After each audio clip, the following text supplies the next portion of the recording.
আজকে আমি নিয়ে এসেছি একটা নতুন রেসিপি, খুব টেস্টি আমড়ার চাটনি। কিভাবে বানাতে হয় সেই রেসিপিটা আজকে আমি তোমাদের সাথে শেয়ার করব। প্রথমে আমড়াটাকে পাতলা পাতলা করে কেটে নিয়ে জলে ধুয়ে নিয়েছিলাম। তারপরে প্রেসার কুকারের মধ্যে একটু জল দিয়ে আর একটু নুন দিয়ে দুটো সিটি দিয়ে নিয়েছিলাম।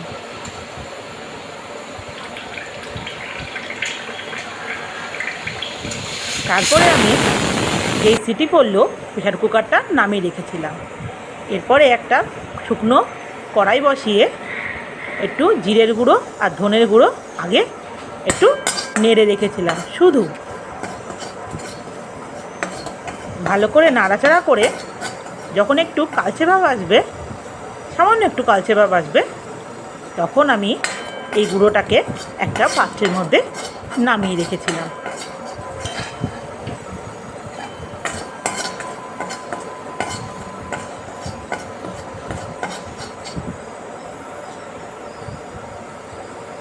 এই দেখো একটু কালচে ভাব চলে এসেছে। এবার আমি এটাকে নামিয়ে রাখবো। তারপরে কড়াইয়ের মধ্যে একটু সর্ষের তেল দিয়েছিলাম, সামান্য একটা শুকনো লঙ্কা আর একটু ফোড়ন দিয়ে নিয়েছিলাম। তারপরে প্রেসার কুকারে যে আমড়াটা সিটি দিয়ে নিয়েছিলাম সেটা একটু নরম নরম করেই নামাতে হবে।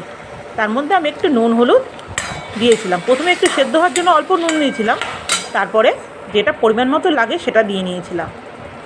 তারপরে সেটাকে আমি কড়াইতে ফোড়ন দিয়ে দিয়েছিলাম এবং পরিমাণ মতো একটু চিনিও দিয়ে নিয়েছিলাম।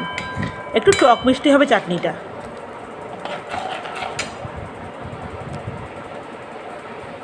এটা একটু ভালো করে ফোটাতে হবে, কারণ চিনিগুলো এর মধ্যে মেল্ট হবে। আবার চিনিগুলো মেল্ট যখন হবে তখন এর থেকে আবার একটু জলও ছাড়বে।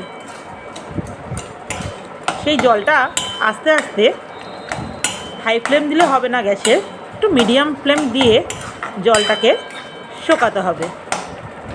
এই চাটনিটা একটু ঘন ঘন হবে, খুব পাতলা হবে না বা খুব ঘনও হবে না।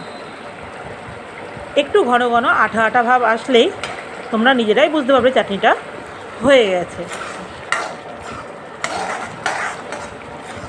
একটু ভালো করে নাড়াচাড়া করে নিতে হবে।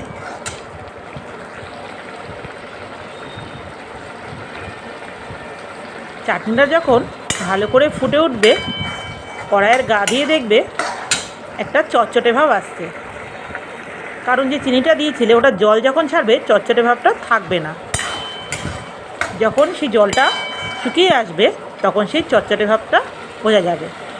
এরপরে আমি ওই যে ভাজা মশলাটা ভিজে রেখেছিলাম সেটা কড়াইতে দিয়ে দিলাম, দিয়ে নাড়াচাড়া করে আমি চাটনিটা নামিয়ে নিয়েছিলাম। একদম সোজা রেসিপি, কিন্তু খেতে কিন্তু খুব টেস্টি। এই সুন্দর রেসিপিটা আমি তোমাদের সাথে শেয়ার করলাম। দেখো কি সুন্দর হয়েছে না?